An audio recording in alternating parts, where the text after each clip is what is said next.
Bom dia para você que está conosco nesta manhã no canal da Primeira Igreja Batista de Macaé, no YouTube. Estamos começando hoje mais uma experiência para abençoar a sua vida.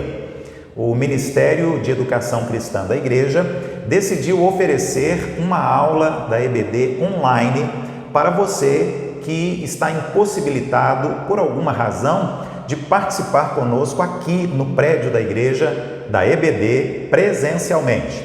Claro, é sempre muito melhor quando nós estamos em comunhão com os nossos irmãos, quando nós estamos aqui com os outros alunos da EBD, com os professores, cada um em sua sala, estudando a revista, estudando a lição, estudando as Escrituras Sagradas. Mas nós estaremos oferecendo a você a possibilidade de estudar online a Bíblia, a Palavra de Deus, a nossa EBD online. Nós estaremos estudando a mesma revista, nós estaremos estudando as mesmas lições que os nossos alunos e professores estão estudando na sala de aula, neste dia e neste horário também.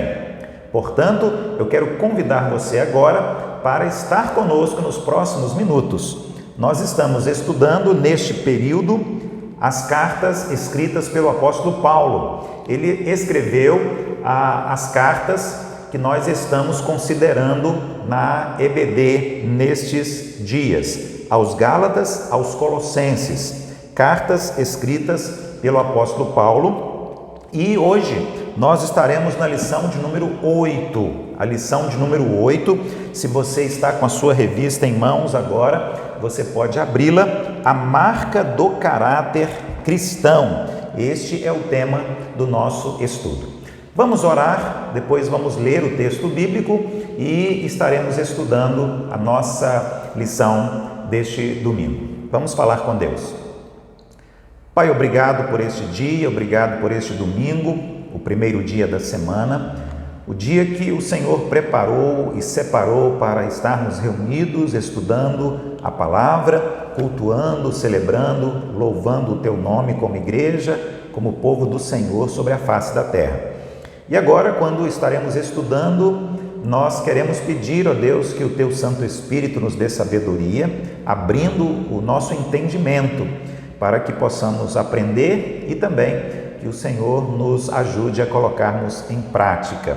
Obrigado, Deus, por esta oportunidade que a tecnologia nos concede também de estarmos realizando a nossa EBD online através da internet. Que seja bênção na vida dos nossos irmãos em Cristo também. Muito bem, vamos lá. Hoje, cartas de Paulo, Gálatas e Colossenses, lição de número 8, a marca do caráter cristão. Vamos ao texto. Gálatas, capítulo 5.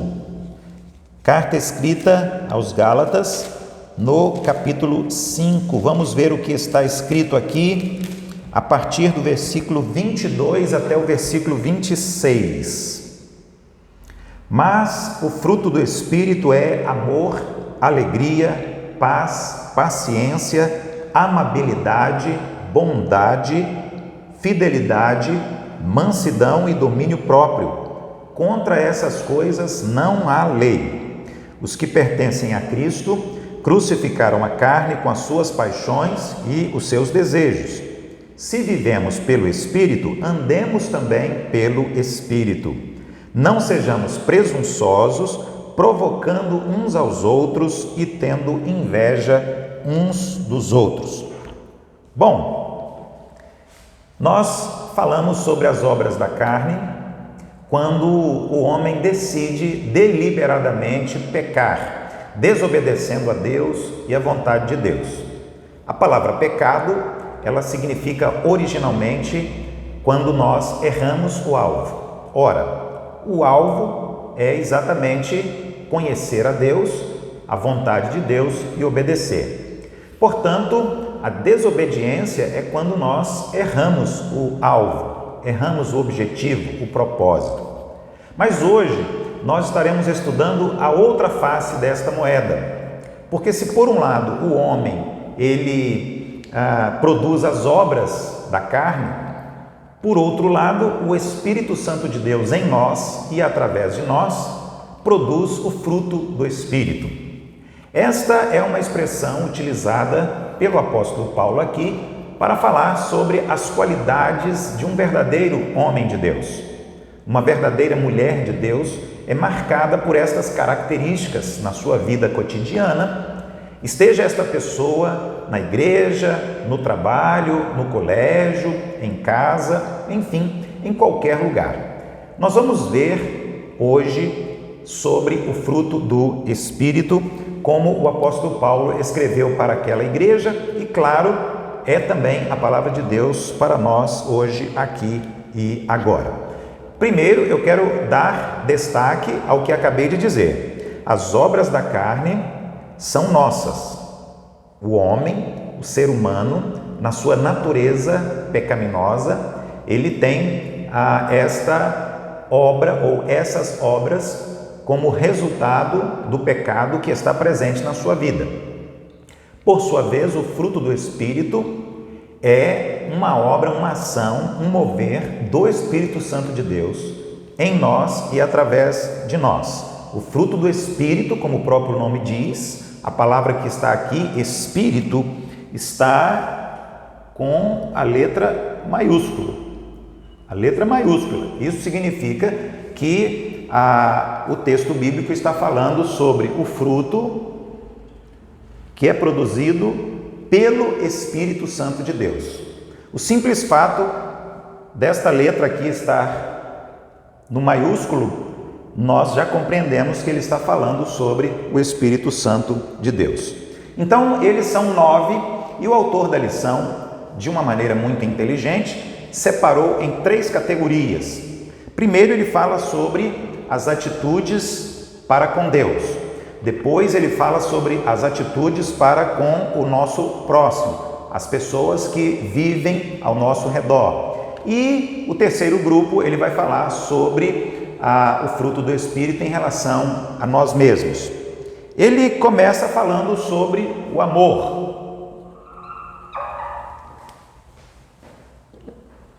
Ele começa falando sobre o amor. Mais do que uma emoção, o amor é uma decisão da mente, é uma decisão que tem a ver com a nossa vontade.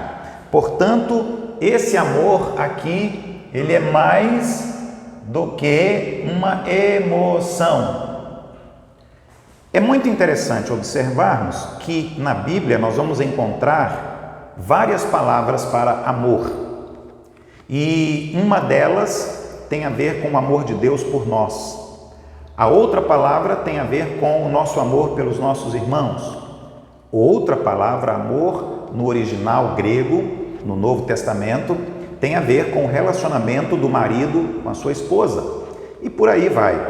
Então é muito importante esta informação, porque ela nos ajuda a entender que quando a Bíblia fala que Deus é amor, a essência de Deus é amor, não está em hipótese alguma abrindo as portas para um amor que aceita o pecado, um amor que é conivente com algumas práticas mundanas que não estão de acordo com a Bíblia, a palavra de Deus.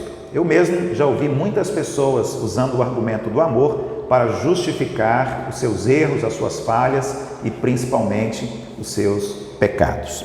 Então aqui nós vamos encontrar amor, uma decisão que nós precisamos tomar, está além das nossas emoções. Uma prova disso é que o Senhor Jesus nos desafia. Ele vai dizer que nós devemos amar, inclusive, os nossos inimigos, não apenas os nossos amigos, não apenas as pessoas que nós gostamos e que gostam de nós, mas até as pessoas que nos odeiam, que nos perseguem, nós devemos amar. Portanto, este amor aqui tem a ver com uma atitude, com uma decisão.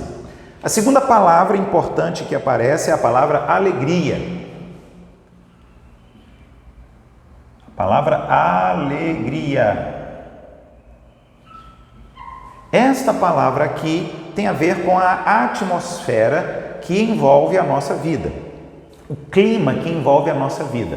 Nós devemos viver de tal maneira que as pessoas estejam observando em nós uma constante alegria. Tem a ver com o contentamento de estar em Cristo e de saber que nós somos o povo de Deus. Esta alegria deve estar presente na vida de um homem de Deus, de uma mulher de Deus, independentemente das circunstâncias. Então significa que em qualquer situação a alegria deve estar presente, deve fazer parte da minha vida. Nos momentos bons e nos momentos difíceis, nos momentos ruins também. Nós vamos encontrar esta palavra cerca de 130 vezes no Novo Testamento.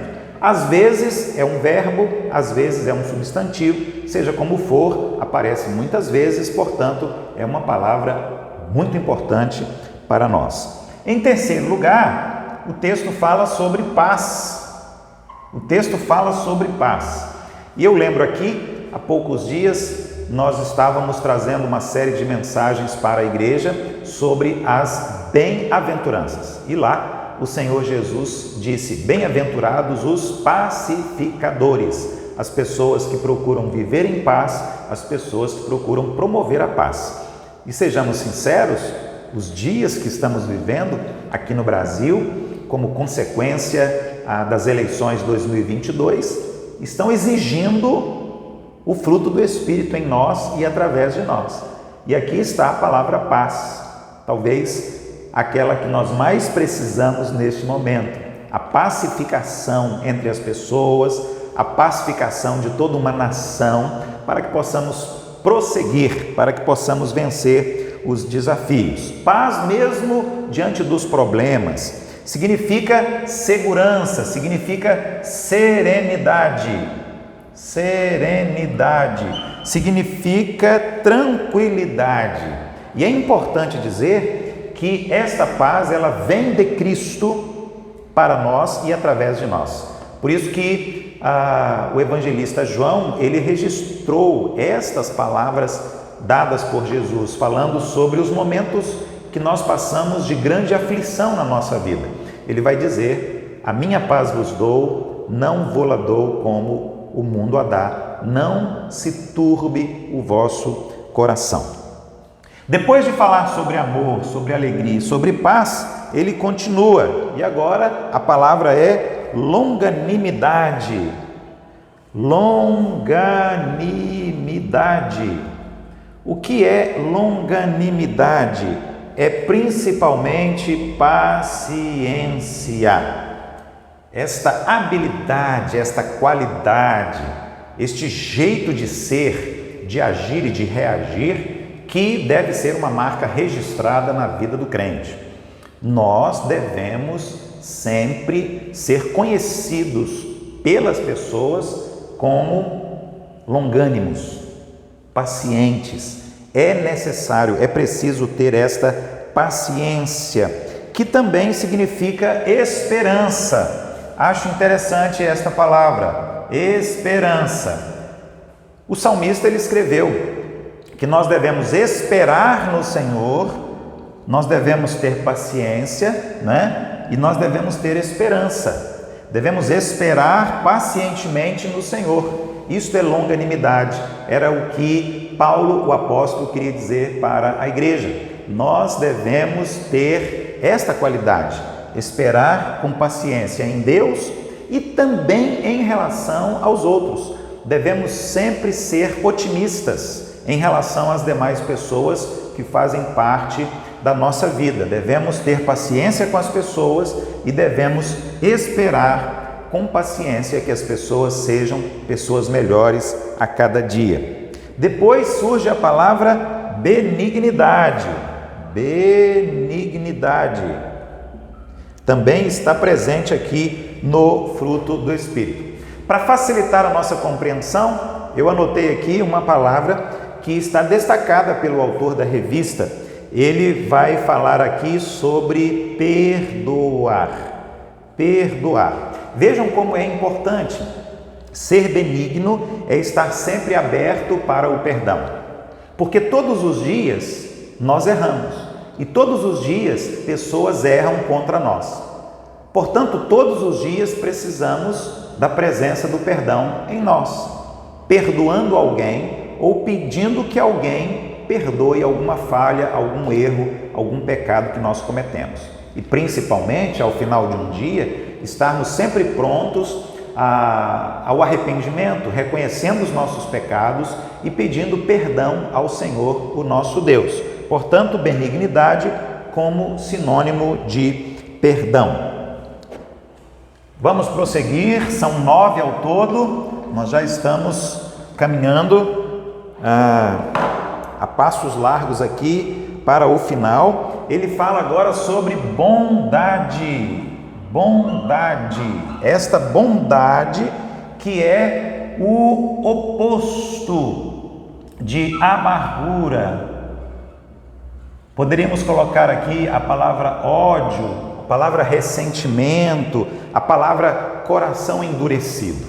O profeta já havia dito a este respeito, ele falou que nós devemos substituir o nosso coração de pedra por um coração de carne. Um coração endurecido, um coração resistente, que como consequência é um coração mau. Devemos substituir por um coração maleável, flexível, que ele usa no texto a expressão um coração de carne. Bondade, então, é o oposto de dureza, é o oposto de amargura e de ódio também, é o oposto de vingança e coisas semelhantes a estas.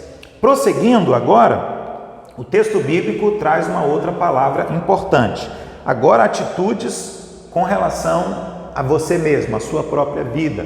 Ele vai falar sobre fidelidade, ele vai falar sobre mansidão e ele vai falar sobre domínio próprio. Domínio próprio. O que tudo isto significa? Primeiro, fidelidade. Você precisa ser uma pessoa confiável. Você precisa ser uma pessoa digna de confiança. Você precisa ter fidelidade como uma marca distintiva. As pessoas devem perceber que você é uma pessoa consistente. Você é a mesma pessoa aqui, ali e acolá. Você não muda de acordo com os ventos, você não muda os seus valores, a sua atitude de acordo com as circunstâncias. Você é a mesma pessoa em qualquer lugar. Você é a mesma pessoa quando você está rodeado de muitas pessoas, quando você está na igreja ou não, quando você está sozinho, quando você está em casa ou quando você está viajando, você é fiel. Você é a mesma pessoa, você é uma pessoa consistente. A palavra mansidão agora aparece no texto. Novamente, lembro aqui da série de mensagens que nós trouxemos e que nós compartilhamos com a igreja sobre a mensagem de Jesus no Sermão do Monte, as bem-aventuranças. Ele disse lá, bem-aventurados os mansos, bem-aventurados os mansos. Esta mansidão aqui significa uma pessoa serena, uma pessoa tranquila, significa uma pessoa que não se altera, mas que está sempre agindo com muita educação, com muita cortesia, significa uma pessoa que não gosta de brigar, não gosta de atritos, de conflitos, mas que prefere a paz. Uma pessoa mansa, ela é uma pessoa tolerante. Ela tem também a paciência, faz parte da sua vida, como nós já vimos aqui. E, em nono lugar, em último lugar, domínio próprio. O que significa este domínio próprio como fruto do Espírito Santo de Deus em nós e através de nós?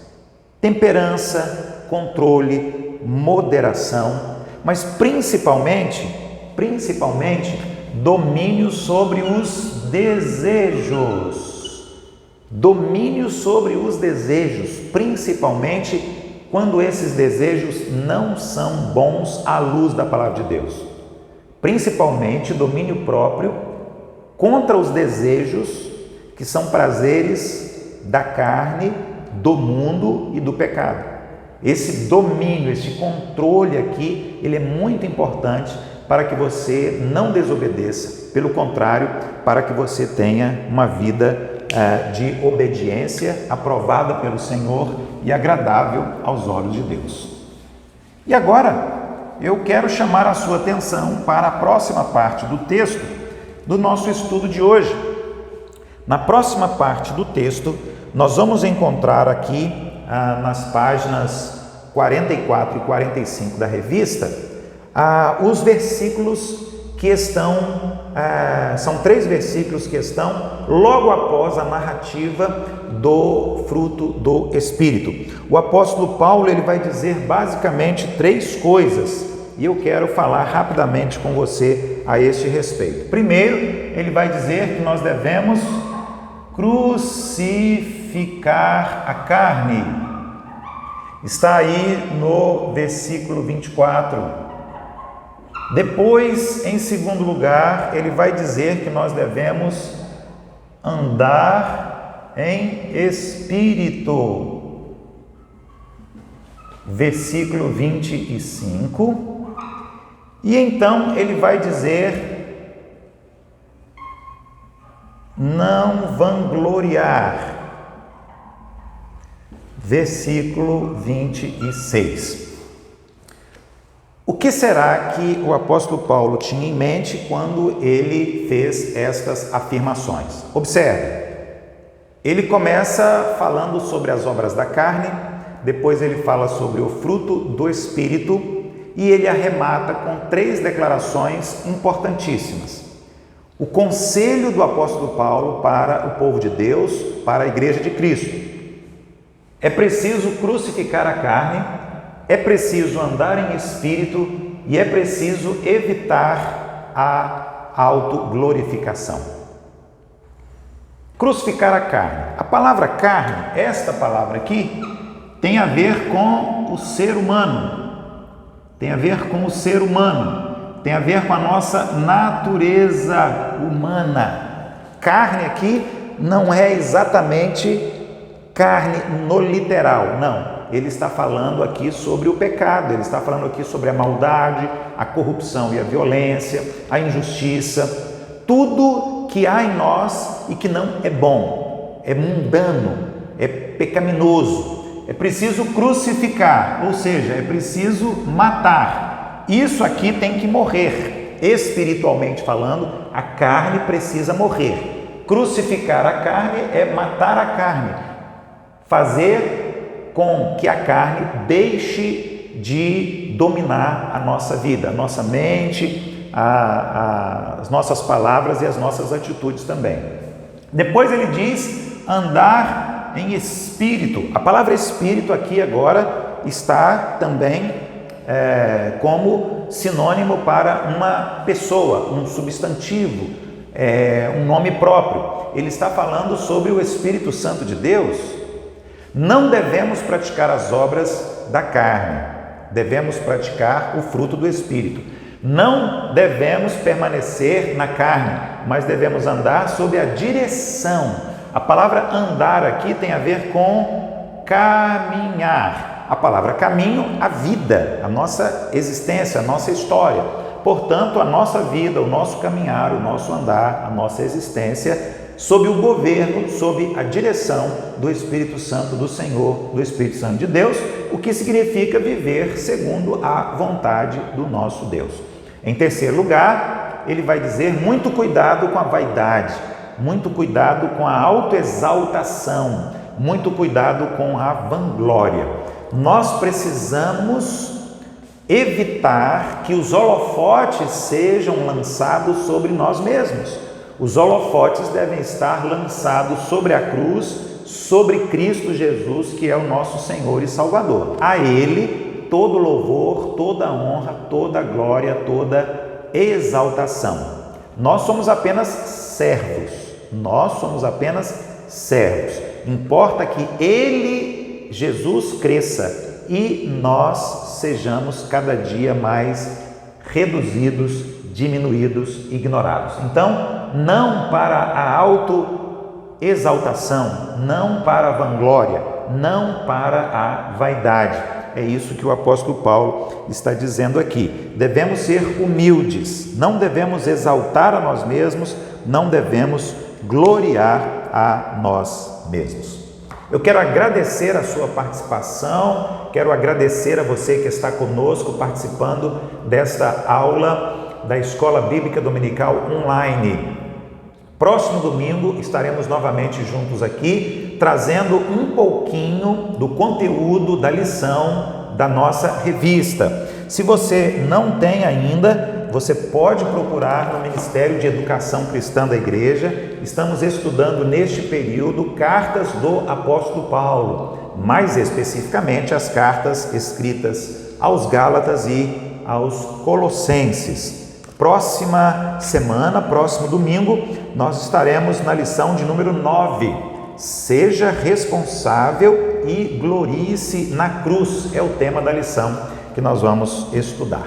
Quero agradecer mais uma vez e convidar você, se você tem a oportunidade, venha participar da EBD presencialmente. Nós estamos aqui no 4º andar com as crianças e os juniores, no 5º andar e também no 6º andar com os adolescentes, os jovens, os adultos. Há uma classe para você. Venha estar aqui com os alunos, com os professores em sala, compartilhando as nossas experiências, ajuda muito no estudo das Escrituras Sagradas. Próximo domingo, 9 horas da manhã, você está convidado, venha participar aqui da EBD presencial. Se por alguma razão você não puder estar presente, então assista online no canal da igreja no YouTube a aula, um resumo na verdade da nossa aula que vamos apresentar para você aqui online. Até lá, um grande abraço e que Deus, o Senhor, esteja abençoando grandemente a sua vida e a sua família.